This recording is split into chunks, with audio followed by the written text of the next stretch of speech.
Okay, so we want to make a cutout that's about in the middle, approximately in the middle. And when you draw a rectangle in the middle of a rectangle, it's sort of hard to cut. So if you fold it in half, we can do a much easier cut. And the measuring is just, a little bit tricky, but it's not too hard.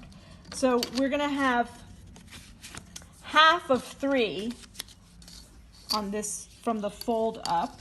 So half of 3 is 1.5. I'm going to mark it in 2 spots, 1.5 in 2 spots. Then I will draw a line. That one didn't seem right. Then I will draw a line connecting those 2 dots just across the whole piece of paper. Okay, somewhere in the middle, I'm going to mark 4.5 on that line. So this looks like a good spot. 0, 4.5. Remember the zeros over here on this piece.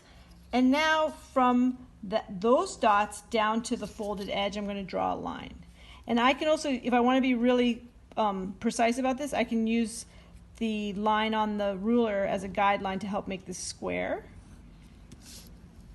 So I'm lining that line on this line to help make this line that I'm drawing nice and square.